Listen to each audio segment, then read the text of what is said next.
Thank you, Honourable Speaker. Today in Canada,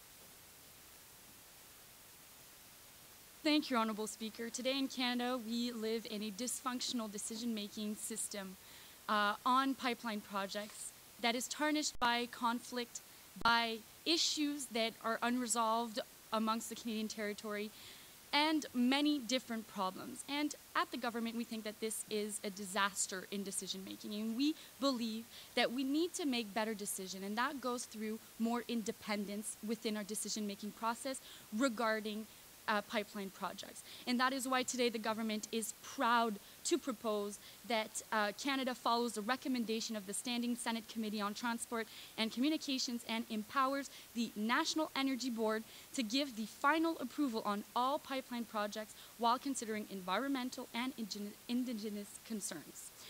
Now, Mr. Speaker, today our debate will go as follows. We will present this bill through 4 convincing arguments on why we need a more independent process and better decision making. And then my first representative will present the specifics of this bill later on in the debate. Now, it's logical, according to the government, to transfer this agenda and this mission to an independent organization such as the National Energy Board to make better decisions for Canada. We believe that the recommendation made from the Senate Committee is on point and comes from an organ that has been created to ensure accountability of the House of Commons, and therefore is an excellent recommendation. Now, our 4 arguments to start off. Our first argument is we wish to see more transparency within the decision-making process. Obviously, more transparency will mean more independence. Now, if the agenda is in the hands of an independent board, such as the National Energy Board, it will simplify the process and clarify what the best practices are in decision-making regarding pipeline projects. It will be uniform criteria for every single project, so we make sure that we have better decision-making. Our second argument is the absence of political influence. Now, what we try to do here is that currently in the current climate is political decisions. The political climate influences the decisions made on pipeline projects, and that should not happen. We want to reduce the likelihood of lobbyism from large corporations to the government that's in place. And we want to make sure that there's an absence of partisanship in this decision-making process, because the partisanships has an effect that we have less decisions that aren't as well done and well made. And we'll explain why in our third and fourth arguments later on. We think it is important and fundamental that the governing party does not have an influence in this decision making in the political climate. Our third argument is we want to reduce political tensions across Canada. As I've stated in my opening, Mr. Speaker, our decision-making is tarnished by conflict across the nation, different provinces being in disagreement over what the outcome of these projects or the approval of these projects should be. And this is problematic, and it affects Canada in many ways. These conflicts between provinces, between the First Nations, and between different government levels create tension, create problems between cooperation between provinces. And we believe in Canada, unity is what should prevail. And those are the values our nation were founded upon, Mr. Speaker. So we believe that since this decision-making affects political climate and cooperation, we believe that transferring this out of the political sphere, out of the governmental direct sphere, out of the House of Commons to an independent organization will solve all of these tensions, because we have an accountable process in the hands of an independent organization. Our fourth and last argument is we have better competency in decision making. And this is fundamental, Mr. Speaker, and we'll explain why. Is the decisions are no longer made on hearing committees, on parliamentary hearing committees, which are temporary, unstable. They don't have the sufficient amount of knowledge to make decisions on these issues. They don't have the resources. They don't have the time. So this instability causes a great problem here where the decisions are made on political climate alone, as we've explained in our previous arguments. We believe that the National Energy Board has every competency it takes to make the decisions. They have the knowledge. They have the professionals. Their objective and mission is to take care of these issues, Mr. Speaker. They have a vision for what Canada's best interests are, and most importantly, Mr. Speaker, is they will take into account the most important issues which are neglected in the current political debate, which are environmental priorities and obviously First Nation issues. Now, to sum up, Mr. Speaker, the government is so proud to propose this because the time to act on this project was yesterday. This should have been done many years ago because the debate is simply dysfunctional right now. We need an independent organization to take care of it. We think this is a realistic plan, and we want to take account for First Nations and fulfill the promises that have been made in this House years and years on to take care of these priorities. Thank you, Mr. Speaker.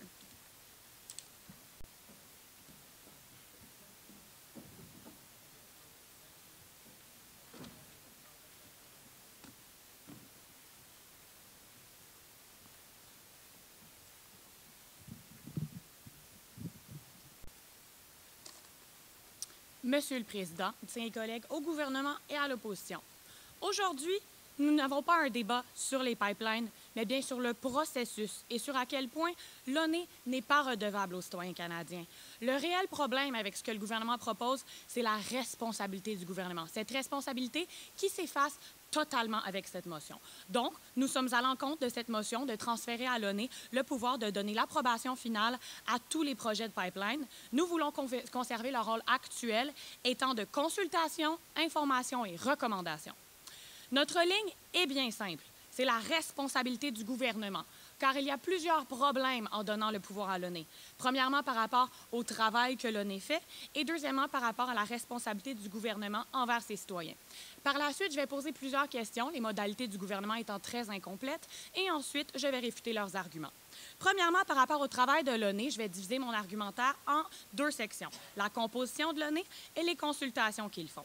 Par rapport à la consultation, les commissionnaires sont des professionnels non élus. Ils évaluent en fonction du volet technique de la faisabilité des pipelines et oublient le côté social et les intérêts du peuple qui ne sont pas, comme ils ne sont pas élus, ils ne sont pas redevables au peuple. Donc, leurs intérêts sont purement sur des aspects techniques. On va prendre certains des anciens commissionnaires. 3 d'entre eux ont dû démissionner à cause du fait qu'ils ont rencontré des lobbyistes de l'industrie du pétrole. C'est quelque chose qui peut arriver, encore une fois. Donc, l'ONE n'est pas redevable au peuple. Ils rencontrent des lobbyistes. Ah, on va approuver ce projet-là sans tenir en compte l'intérêt des citoyens. C'est parfaitement faisable à cause de leur composition. Ils ne sont pas élus, point. Deuxièmement, par rapport à l'aspect du travail de l'ONE, il y a les consultations. Le processus de consultation est problématique. Certaines consultations ne consultent pas l'ensemble du peuple, seulement dans quelques villes, et non dans les villes et noyers qui sont justement les plus concernées par ces pipelines qui traversent leurs cours d'eau et leur territoire. Certaines consultations sont vides. D'autres sont pleines de gens qui sont là pour contester. Prenons par exemple à Montréal, la consultation était supposée durer plusieurs jours sur le pipeline TransCanada. Elle a été fermée à cause de l'opposition des citoyens. L'ONE devait écouter ces oppositions. Ils ont refusé et ils ont arrêté les consultations. Donc, on voit que par rapport à leur composition et par rapport aux consultations que fait l'ONE, c'est très problématique. Très, très problématique. Deuxièmement, deuxième argument, la responsabilité du gouvernement. C'est une déresponsabilisation totale du gouvernement élu par le peuple, ce qui est très inquiétant. Le gouvernement doit considérer si le projet est bien socialement, économiquement et environnementalement. Les 3 aspects principaux du développement durable. L'intérêt principal du gouvernement, donc. S'il ne les considère pas, il ne va pas être élu. Voilà pourquoi le gouvernement veut se déresponsabiliser, car peu importe si un projet de pipeline passe ou non, ça ne l'impacte pas. Donc, l'ONE voulait Kinder Morgan, par exemple. Le BC ne le voulait pas. Ils ont recommandé d'aller l'avant avec ce projet sans tenir en compte l'aspect social. Le gouvernement, quant à lui, n'a aucun autre choix que d'écouter cet aspect social, chose que les commissionnaires de l'ONE ne sont pas obligés de faire. Maintenant, passons aux questions. Combien de commissionnaires? Comment les sélectionner? Qui vont être ces commissionnaires? Est-ce qu'il y a des règles? Après, est-ce qu'ils peuvent devenir des lobbyistes pour l'industrie du pétrole? Ah, monsieur commissionnaire, une fois que vous allez démissionner, on vous donne des millions. Parfait, approuvez le pipeline. C'est entièrement possible. Aussi, comment les intérêts et préoccupations des Premières Nations vont être considérés? On ne l'a pas dit. Est-ce qu'il va y avoir des commissionnaires autochtones? On ne l'a pas dit. L'aspect des Autochtones, c'est très important. On ne l'a pas considéré. On a simplement dit on va les consulter. Ce n'est pas assez. Maintenant, pour une période de réfutation, par rapport à l'aspect de plus de transparence, ils ont dit cet organe est redevable. Il n'est pas élu. Il n'est donc redevable à personne. Donc, leur argument tombe. Il n'est pas redevable. Deuxièmement, on a dit qu'on va employer des critères uniformes. OK, mais chacun des 300 projets de pipeline sur la table en ce moment sont différents. Comment appliquer des critères uniformes à 300 projets qui ont des considérations sociales, économiques et environnementales totalement différentes? C'est absurde. C'est pas comme ça qu'on doit fonctionner. Chacun doit être pris en fonction du cas spécifique et le gouvernement se déresponsabilise. On met des critères uniformes comme si c'était un auto qu'on construit à la chaîne. Ce n'est pas aussi simple que ça. C'est un enjeu très important, les pipelines, car les accidents peuvent arriver. Deuxièmement, l'absence d'influence politique. On dit qu'on va réduire le lobbyisme envers le gouvernement. Le gouvernement ne subit pas autant de lobbyisme que l'ONU. Ce n'est pas le gouvernement qui a dû démissionner. C'est les commissaires de l'ONU qui ont dû démissionner à cause de lobbyisme d'un ancien premier ministre québécois qui les a rencontrés pour influencer leur vision et approuver le projet TransCanada. Donc, on voit très bien que l'ONU, en fait, est très influencée politiquement. Donc, leurs deux arguments ne valent absolument rien. L'ONU doit garder son rôle actuel, un rôle de consultation, d'information et de recommandation. Point final. Voilà pourquoi nous nous opposons fermement à cette motion et que c'est une horrible idée de la part du gouvernement. Merci, Monsieur le Président.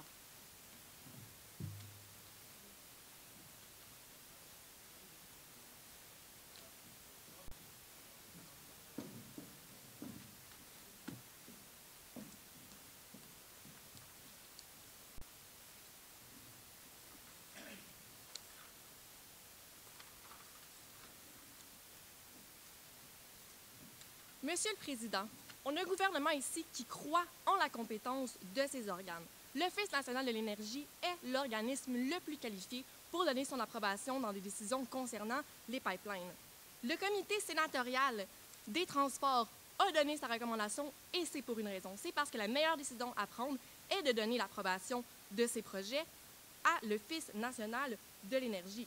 Comme on l'a mentionné, une telle mesure va permettre à la fois une plus grande transparence dans le processus, limiter l'influence politique, réduire les tensions au travers du Canada et assurer un niveau de compétence optimal.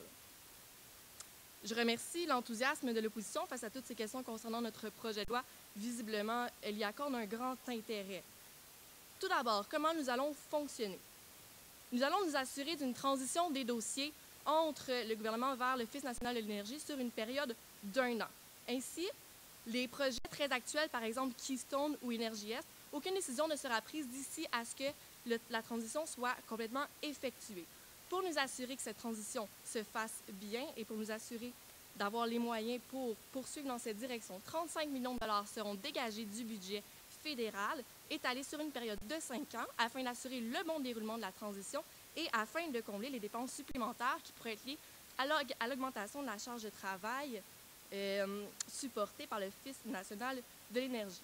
Afin de s'assurer de la redevabilité de l'Office national de l'énergie et de s'assurer du bon fonctionnement du processus de décision, un rapport annuel devra être présenté à la Chambre des communes annuellement concernant tous les projets de pipeline avant d'être approuvés. J'espère que je rassure un peu l'opposition qui est rapidement montée sur ses grands chevaux au niveau peut-être du manque de redevabilité d'un organisme simplement parce qu'il n'est pas élu. La raison pour laquelle nous voulons prendre cette décision, c'est parce que l'Office national de l'énergie est composé de spécialistes qui sont compétents et qui prendront les meilleures décisions. Et ceci va dans l'intérêt de tous les Canadiens, des provinces, du gouvernement, des citoyens et des peuples autochtones et permet de prendre en compte tous les enjeux, pas seulement politiques, mais également environnementaux, tout en prenant en considération, bien sûr, les intérêts des Premières Nations. Sur ce, je voudrais revenir sur les points importants. Une telle décision assure à la fois un niveau de compétence optimal, s'assure d'un processus de décision indépendant, nous permet d'avoir des moyens pour prendre en considération tous les enjeux importants reliés à de telles décisions et donc, ultimement, avoir un processus décisionnel excellent qui va dans l'intérêt d'absolument tous les citoyens canadiens. Je suis un peu consternée de faire face à une opposition qui semble être à la fois contre la transparence et surtout contre la délégation à des organes compétents. Sur ce, je vous remercie, Monsieur le Président.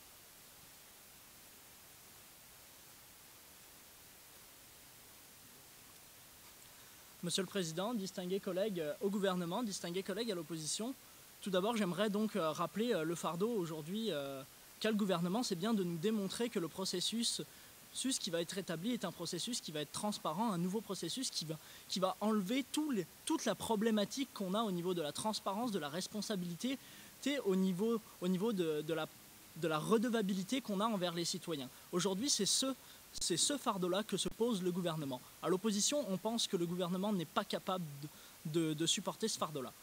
Tout d'abord, je vais vous présenter mon argument qui va sur la responsabilité envers les citoyens.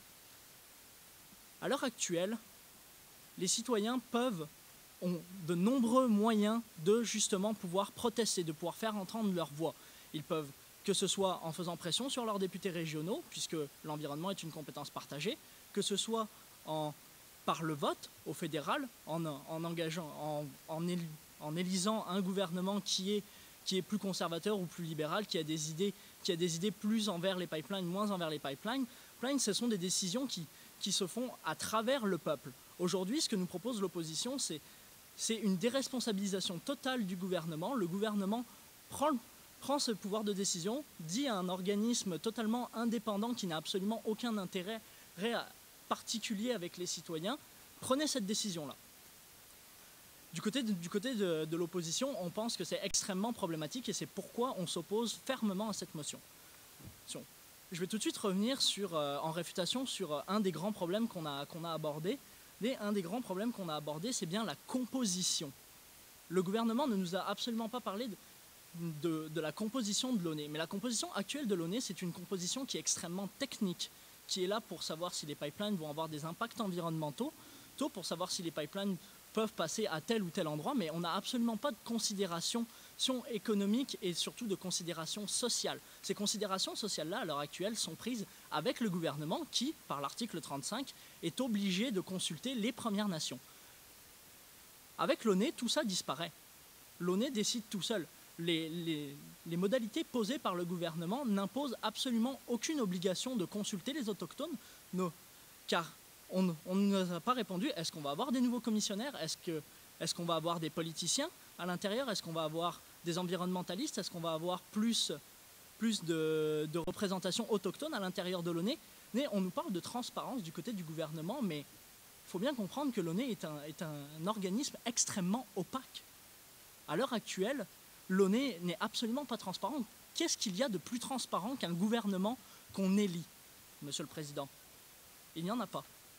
C'est pourquoi, du côté de l'opposition, nous pensons que le gouvernement n'est pas capable de soutenir ce fardeau-là, de nous prouver que la transparence, que la redevabilité va être totalement prise en compte avec ce nouveau système-là, alors qu'à l'heure actuelle, c'est le gouvernement. Il y a des conflits, mais ils sont pris en compte, il y a des véritables discussions. Merci, Monsieur le Président.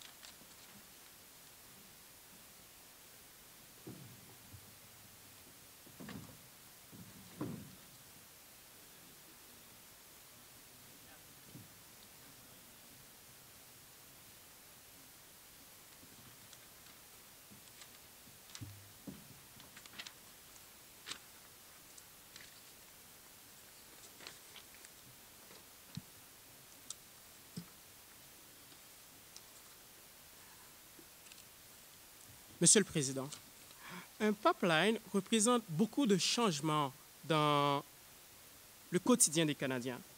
Que ce soit à travers les revenus qu'il va générer, outre les revenus qu'il va générer, il y a beaucoup de risques.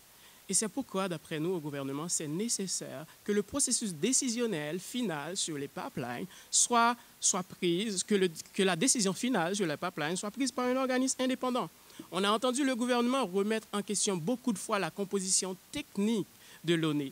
Mais c'est normal, parce que vous savez, la composition technique, c'est nécessaire parce que la décision sur un pipeline nécessite des connaissances pointues dans la matière, parce qu'il y a des risques de fuite qui représentent énormément pour les Canadiens et les Canadiennes, des risques de fuite qui peuvent affecter énormément les lacs que les pipelines vont traverser, des risques pour les communautés autochtones. Alors, nous pensons que c'est normal que la composition d'un organisme qui va prendre la décision finale sur les pipelines soit très, très, très technique et non politique. Je vais passer à la réfutation des 3 arguments que l'opposition a déjà présentés, Monsieur le Président. D'abord, ils nous ont dit que l'ONE n'est pas redevable aux Canadiens. Monsieur le Président, ce n'est pas parce que les membres d'un organisme n'ont pas été élus au suffrage que ce n'est pas indépendant. C'est un discours démagogique et une généralisation hâtive qu'on a entendu de la part de l'opposition. Est-ce que la Banque centrale, est-ce que les autorités de réglementation ne sont pas redevables aux Canadiens? Oui, ils sont redevables. Le caractère électoral d'un organisme le caractère non électoral d'un organisme ne fait pas de lui un organisme non redevable envers les Canadiens. Et ils ont dit les commissaires de l'ONE ont démissionné parce qu'à la suite d'enquêtes sur des lobbyistes qui ont intervenu auprès d'eux. C'est parce qu'ils sont redevables aux Canadiens, c'est pourquoi ils ont démissionné. S'ils n'étaient pas redevables aux Canadiens, ils seraient restés en poste, personne ne les aurait inquiétés. Ensuite, ils nous ont dit que c'est uniquement le volet technique et pas de volet social du tout. Là, ils ont dit qu'il n'y a pas de volet social. Plus tard, ils ont dit que l'ONE mène des consultations. S'il n'y a pas de volet social, pourquoi l'ONE mène des consultations? C'est pour entendre les Canadiens, c'est pour visiter les communautés, c'est pour entendre ce qu'ils ont à dire sur leur projet de loi, comment ça va les affecter. On a vu vraiment de la contradiction de la part de l'opposition aujourd'hui. Deuxièmement, l'opposition nous a dit que a mis en compte la responsabilité du gouvernement du côté environnemental et a dit que le gouvernement agit dans son propre intérêt. C'est complètement faux. Là, nous pensons que c'est de notre côté qu'il parle. Parce que le projet de loi que nous avançons aujourd'hui, ce que ça va faire, ça va diminuer l'influence politique sur les prises de décision sur les pipelines. Parce que nous croyons que les Canadiens ont le droit d'avoir un organisme indépendant qui décide pour eux. On le droit d'avoir un organisme indépendant qui ne prend pas en compte leur position politique quand vient le temps de décider s'ils autorisent ou non le début de projet de pipeline.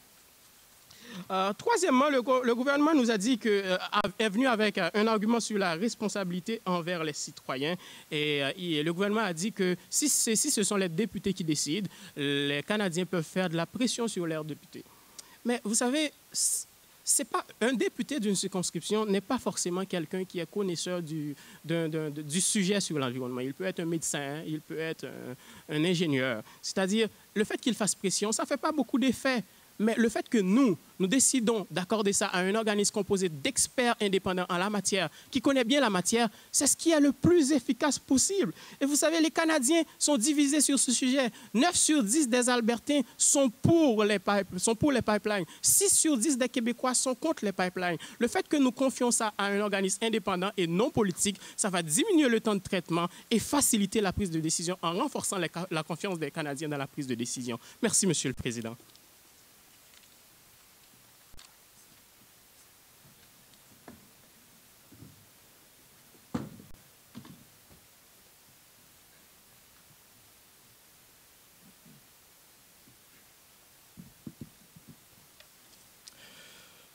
Monsieur le Président, distingués collègues au gouvernement, distingués collègues à l'opposition.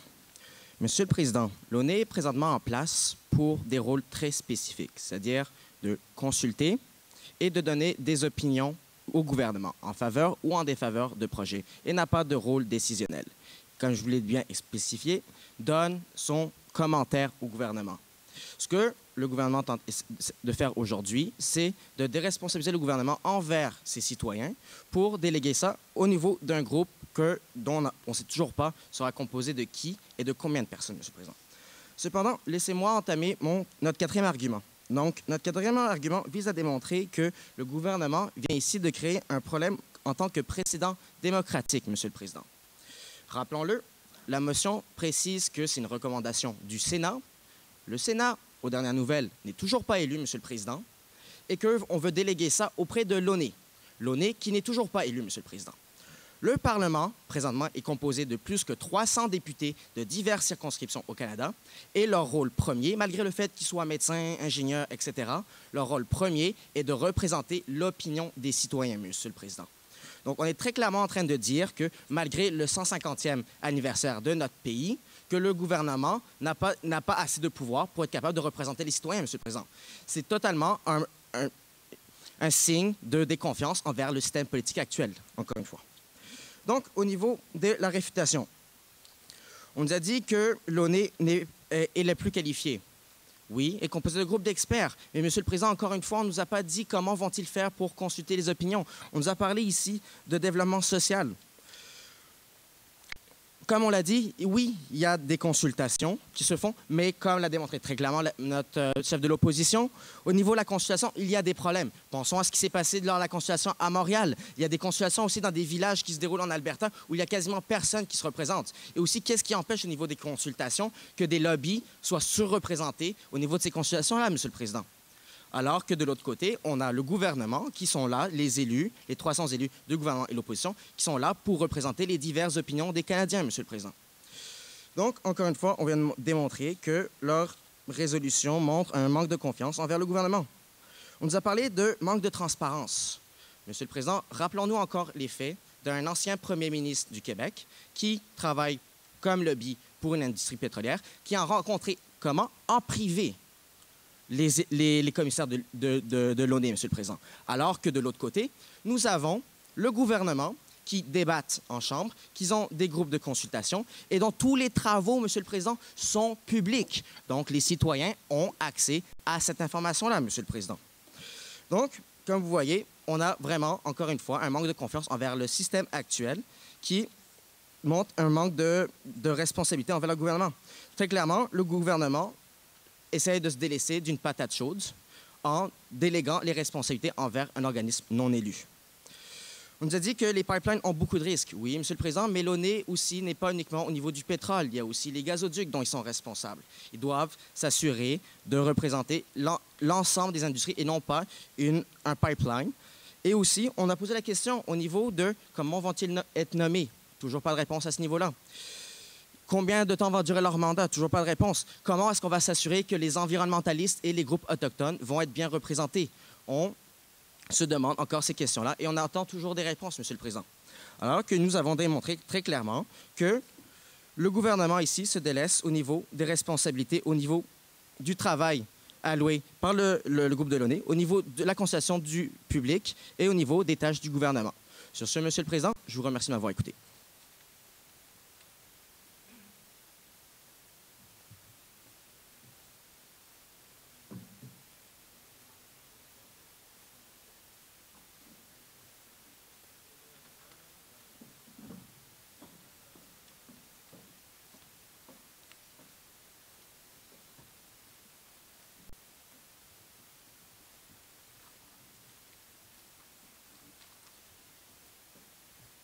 Thank you, Mr. Speaker. I'd like to just recenter this debate today. This is not a question of elections. This is a question of transferring a mandate to an independent committee.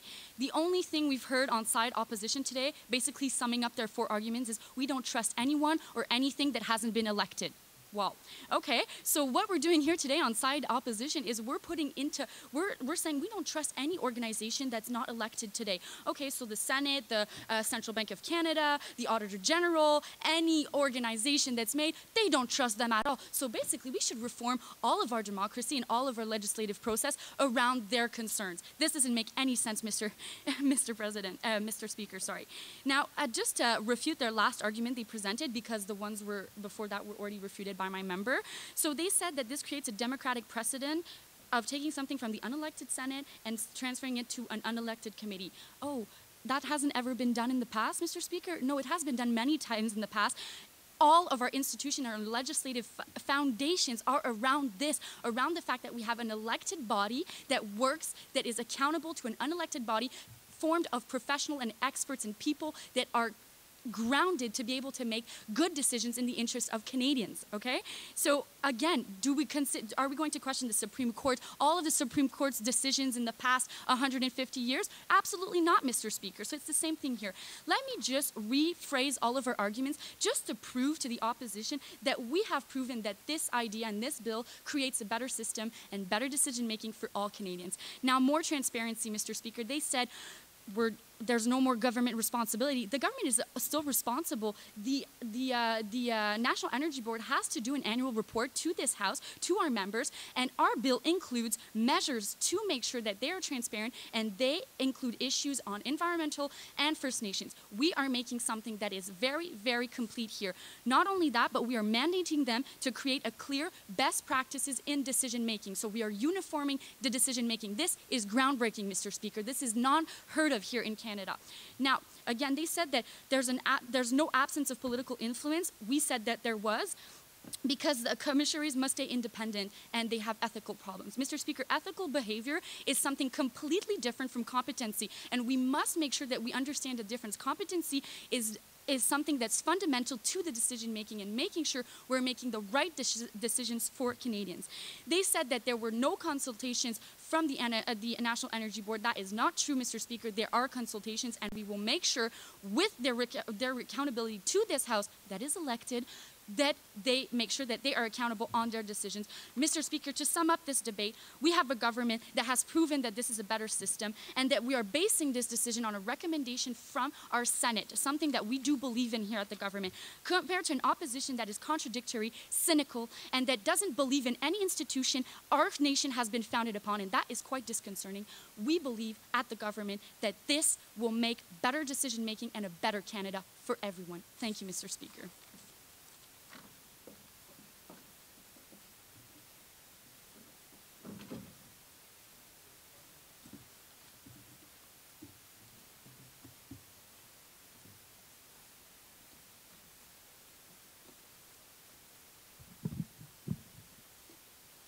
Monsieur le Président, distingués collègues, laissez-moi d'abord commencer en citant la D1.